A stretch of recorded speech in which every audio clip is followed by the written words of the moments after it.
Good morning, everyone. Let's start chapter 1 of history from page 12 from the discovery of Australopithecus Odovi Gorge, 17 July 1959. It was 17 July 1959 when the Odovi Gorge was first discovered in the early 20th century. Who discovered?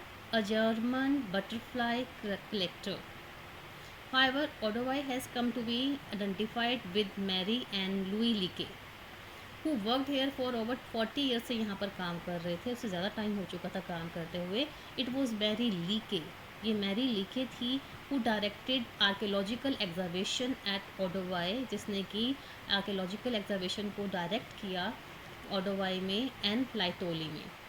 And she made some of the most exciting discoveries. उसने बहुत सारी exciting discoveries भी की थी. This is what Louis Leakey wrote about one of their most remarkable finds. तो इसके बारे में they have written a small story. Read this story, you will come to know about the discovery of Australopithecus. Let's start. Next, the remains of early humans have been classified into different species. जो early humans के remains थे उनको अलग अलग species में जो है classify किया गया. And these are often distinguished from another on the basis of difference in bone structure. अगर एक स्पीशीज़ को दूसरी स्पीशीज़ से डिफ्रेंशिएट करना है तो डिफ्रेंशिएट करने का बेस था उनका बॉन स्ट्रक्चर, क्योंकि एक स्पीशीज़ का बॉन स्ट्रक्चर दूसरी स्पीशीज़ के बॉन स्ट्रक्चर से डिफरेंट होता था. फॉर इंस्टेंस, एग्जाम्पल के लिए, species of early humans are differentiated in terms of their skull size. जैसे कि एक तरह का स्पीशीज़ और अगर हम दो तरह के स्पीशीज़ को कंपैरिजन करें तो उनके स्कल साइज़ में डिफरेंस मिलेगा, उनके जो साइज़ में डिफरेंस मिलेगा. और जो हमने पहले भी किया है कि स्कल साइज़ और जो साइज़ जो आपने A B and C and D, there were 4 jaws, 4 skulls were there. So these characteristics may have evolved due to what has been called the positive feedback mechanism. इन characteristics को ही हम positive feedback mechanism कहते हैं. This can be your question, what do you mean by the positive feedback mechanism. तो in simple language I want to tell you about it. To define it, I will say some of the development in the anatomy of early human beings shaped them to become modern human beings. I will send you this answer in my writing when the chapter will be over.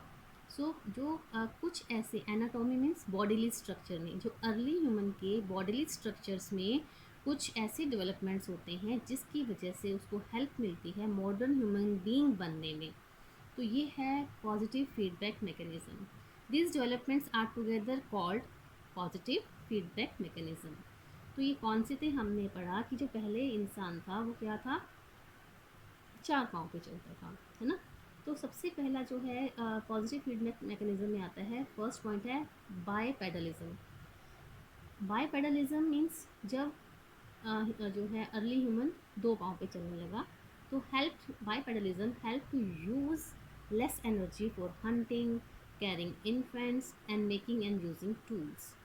अब जब वो 2 पाँव पे चलने लगा तो उसकी वजह से उसके हाथ फ्री हो गए और अब उसको लेस एनर्जी यूज़ करनी पड़ती थी हंटिंग के लिए, अपने बच्चों को कैरी करने के लिए और टूल्स बनाने और यूज़ करने के लिए. इसी की वजह से जब उसके हाथ फ्री हुए, bipedalism freed the hands. I have told you now dexterity of hands.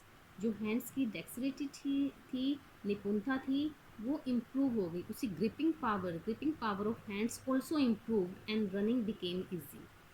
Running भी इजी हो गई, है ना. तो और साथ में जैसे जैसे उसकी ग्रोथ हुई तो growth in size of brain, उसके ब्रेन के भी साइज में जो है इन डेवलपमेंट हुई और जिसकी वजह से कि उसको थिंकिंग और उनके जो उसकी पावर थी वो इम्प्रूव हुई. अब वो प्रॉब्लम्स को अच्छे से सॉल्व करने लगा. तो ये सब फीडबैक पॉजिटिव फीडबैक मैकेनिज्म में ही आता है. बिकॉज जैसे मैंने डेफिनेशन में बताया ये वो डेवलपमेंट्स हैं अर्ली ह्यूमन के बॉडीली स्ट्रक्चर में जिससे कि वो क्या बना, डेवलप होकर मॉडर्न ह्यूमन बीइंग बना. ठीक है. Now see this diagram. The positive feedback mechanism. The arrows pointing towards our works indicate the influences that shape that particular development. Have you seen there is a question in your text also? What are the input in tool making? The first tool making कब start हुआ? जब पहले इंसान ने upright walking शुरू की, वो by पेडलिज्म हो गया, दो पाँव पे चलने लगा, सीधा चलने लगा तो उसके फिर सीधा चलने लगा तो उसके हाथ फ्री हो गए। हाथ फ्री किस लिए हुए? For using tools and carrying infants and objects. जब उसके हाथ फ्री हुए तो उसने टूल मेकिंग शुरू किया। जब वो टूल मेकिंग करता है, जब हम किसी काम में इन्वॉल्व होते हैं तो हमारा दिमाग और तेज़ी से चलता है, हमारे ब्रेन की थिंकिंग कैपेसिटी और बढ़ती है। तो increase in size and capacity of brain. और जब हमारे ब्रेन का थिंकिंग जो है स्किल बढ़ेगा और उसमें जो ब्रेन की कैपेसिटी है वो बढ़ेगी, तो इससे हमारा विजुअल सर्विलांस बढ़ेगा, हमारी निगरानी करने की जो कैपेसिटी है वो बढ़ेगी, हम ज़्यादा दूर तक चल सकते हैं। Wild foraging and hunting. Foraging means होता है in search of food and hunting means for शिकार। ये है हमारा ये सारा पॉजिटिव फीडबैक मैकेनिज्म। ये सब इंटरडिपेंडेंट है। Have you seen? So for example, bipedalism enable hands to be freed for carrying infants or objects. अब जो है बाईपेडलिज्म, जो मैंने आपको पहले भी बताया कि बाईपेडलिज्म जो है पॉजिटिव फीडबैक मैकेनिज्म का ही पार्ट है। तो इसकी वजह से हाथ फ्री हो गए। जब इंसान दो पाँव से चलने लगा, हाथ फ्री हो गए, उसमें हाथों से अब वो दूसरे काम के लिए हाथों को यूज़ करने लगा, अपने बच्चों को उठाने के लिए, ऑब्जेक्ट्स पकड़ने के लिए। इन टर्न एज हैंड्स पर यूज मोर एंड मोर, जैसे जैसे वो हाथों को ज़्यादा से ज़्यादा यूज़ करता रहा, तो जो उसकी अपराइट वॉकिंग थी वो ग्रेजुअली बिकेम मोर एफिशिएंट। सीधे चलने की जो उसकी वॉकिंग थी, सीधा चलने वाला, उसका और एफिशिएंट होता चला गया और वो बिल्कुल स्ट्रेट होकर चलने लगा। Apart from the advantage of freeing hands for various uses, अब उसके हाथ फ्री थे तो अब हाथों को और कई तरीक़ों से वो यूज़ करने लगा। Far less energy is consumed while walking. अब जब वो पहले क्वाड्रूपेड चार पाँव पे चलता था, एनर्जी ज़्यादा लगती थी। अब वो सीधा चल रहा है, बाईपेडलिस्ट हो गया है, तो उसकी अब कम एनर्जी जो है कंज्यूम होने लगी।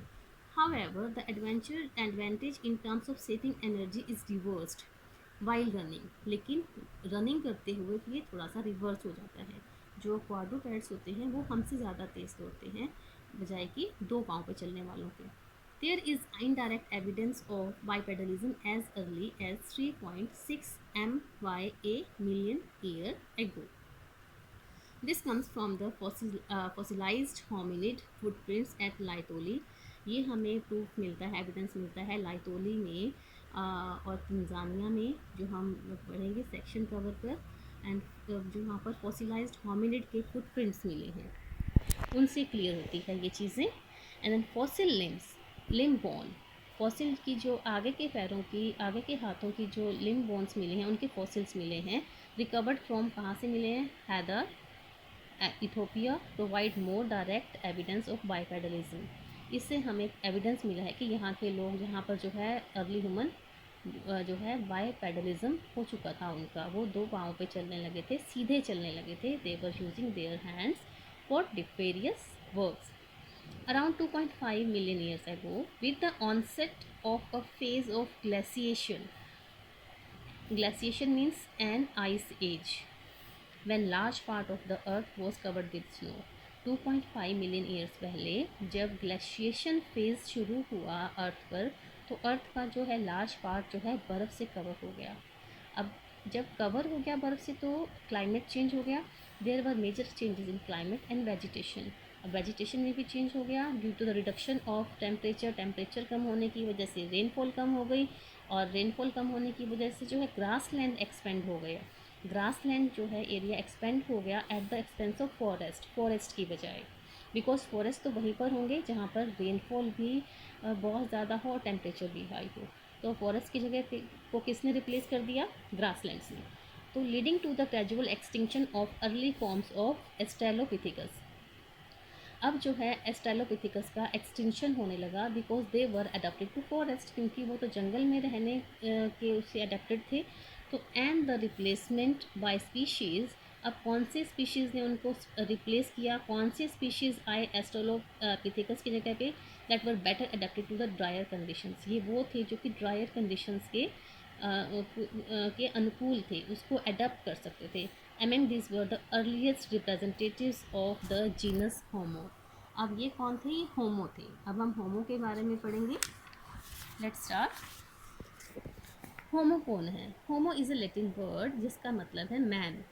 ठीक है, although there were women as well, ladies भी थी उसमें। Scientist distinguish among several type of Homo. तो साइंटिस्ट ने जो है अलग अलग टाइप के होमोस को डिफ्रेंशिएट किया है। मैंने आपको चार्ट में भी बताया था, होमो को उन्होंने क्लासीफाई किया होमो हिबिलस में, Homo then Homo erectus and then Homo sapiens में। The names assigned to these species are derived from what are regarded as their typical characteristics। उनकी characteristics, उनकी विशेषताओं के, जो उनके पास विशेषताएं थी उनके बेस पर जो है उनको जो है इन्होंने नेम्स दिए। So fossils are classified as Homo habilis. Homo habilis वो थे जो टूल बनाते थे। होमो इरेक्टस कौन थे? द अपराइट मैन, जो सीधा चलता था। एंड होमो सेपियंस कौन थे? द वाइस और थिंकिंग मैन। होमो सेपियंस जो है रिजेंबल करते थे मॉडर्न मैन से, हम लोगों से। वो वाइस थे और थिंकिंग मैन थे।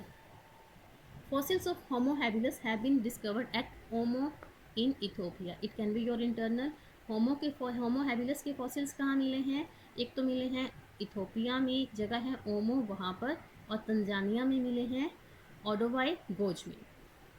और जो होमो इरेक्टस के फॉसिल्स हैं वो हमें मिले हैं दोनों जगह पे, अफ्रीका में भी और एशिया में भी। जगह कौन सी है? That is Koobi, Fora and West Turkana, Kenya, Mojokerto and Sangiran, Java also. As the finds in Asia belongs to a later date than those in Africa. जो एशिया में मिले हैं फॉसिल्स वो अफ्रीका से पुराने हैं। उनकी जो डेट है लेटर डेट है, यानी कि अफ्रीका के जो फॉसिल्स की अगर हम डेट देखें तो वो एशिया से पुरानी हैं। इट मीन्स अफ्रीका में वो लोग पहले थे। It is likely that hominids migrated from East Africa to Southern and Northern Africa। ऐसा सोचा जाता है कि जो होमिनिड्स हैं वो ईस्ट अफ्रीका से साउदर्न और नॉर्दर्न अफ्रीका में और northern and north west eastern Asia में माइग्रेट हुए थे। तो उनका ओरिजिन प्लेस माना जाता है East Africa. And perhaps into Europe also, और फिर शायद यूरोप में उसके बाद माइग्रेट हुए थे। Some time between 2 and 1.5 MYA million year ago। These species survived for nearly a million years। ऐसा माना जाता है कि जो स्पीशीज़ थी ये लगभग 1 मिलियन ईयर्स तक जो है ये सर्वाइव करती थी। So there will be a map work will be done later। Then page 15 is there। In some instances, the names of our fossils are derived from the places where the first fossils of particular type were formed। अब इन fossils को नाम भी दिए गए, लेकिन नाम कैसे दिए गए? उन जगह के नाम से जहाँ पर वो फर्स्ट fossils मिले थे उन species के। Like so fossils found in Heidelberg in a city in Germany. जो जर्मनी में हाइडलबर्ग सिटी में फॉसिल्स मिले थे उनको नाम दिया गया होमो हाइडलबर्गेंसिस। और while those found in Neander valley, जो नियंडर वैली में मिले उन्हें नाम दिया गया होमो नियंडरथलनेसिस। ठीक है, तो उनको जो नाम दिए गए ये हैं। तो this can be your internal also, वो भी आपको अच्छे से इसको लर्न करना है। Then the earliest fossils from Europe are of Homo heidelbergensis and Homo neanderthalensis. जो हमें यूरोप में अर्लीस्ट फॉसिल्स मिले हैं वो इन्हीं दो कैटेगरीज के हैं। both belong to maybe it is thought it is supposed that they migrated to Europe। जो मैंने आपको पहले बताया था कि ईस्ट अफ्रीका से ये लोग माइग्रेट हुए होंगे। Both belong to species of arc. Arc होता है पुराना, प्राचीन, दैट इज ओल्ड। होमोसेपियंस, जो ये दोनों हैं किसको बिलोंग करते हैं? होमोसेपियंस को करते हैं। द फॉसिल्स ऑफ होमो हाइडलबर्गेंसिस जो है वो हैव अ वाइड डिस्ट्रीब्यूशन, वो ज़्यादा जगहों पर फैले हुए हैं। Having been found in Africa, Asia and Europe, ये 3 कॉन्टिनेंट्स में हैं। और जो निएंडरथल्स हैं occupied Europe and western and central Asia. और इसका टाइम माना जाता है 1,30,000 टू 35,000 ईयर्स एगो, और उनका माना जाता है 0.8 से लेकर 0.1 million years ago. They disappeared abruptly in western Europe around 35,000 years ago, और ये जो है 35,000 ईयर्स पहले यूरोप, वेस्टर्न यूरोप से डिसअपियर हो गए थे।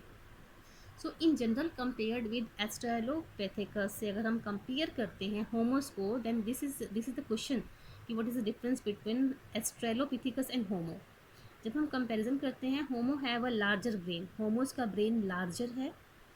Jaws with a reduced outward, jaws जो है अंदर की तरफ हैं। जो एस्ट्रोपिथिकस के थे, जॉ उनका जो है ब्रेन स्मॉल था और जॉ था बाहर की तरफ निकला हुआ था। प्रोड्यूजन होता है बाहर की तरफ निकला हुआ। जो होमोस का ब्रेन जो था लार्ज था, बट जो उनका जॉ था वो रिड्यूस था, अंदर की तरफ था, एंड स्मॉलर टीथ, और उनके टीथ स्मॉल थे। एस्ट्रोलोपिथिकस के जो टीथ थे वो बड़े थे।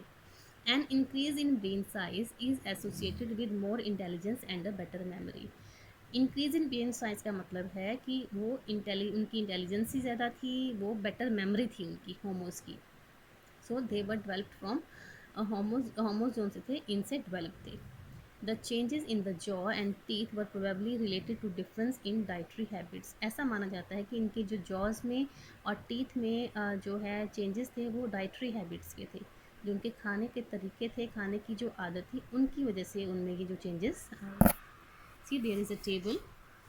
People of the world, when, where, who, कहाँ, कब। 5 to 1 मिलियन ईयर्स एगो सहारा सहारान अफ्रीका में कौन थे? एस्ट्रेलोपिथिकस थे, अर्ली होमो थे, होमो इरेक्टस थे। सेम फिर है 1 million year ago to 40,000 years ago Africa, Asia and Europe in mid latitudes में कौन कौन मिले थे? Homo erectus, archaic Homo sapiens, Neanderthals, Homo sapiens. Sapiens means modern humans. तो ये आपका एक चार्ट है, इससे भी आपको इंटरवल्स मिल सकते हैं। ठीक है, okay, this is sufficient, this is enough for today. Good bye.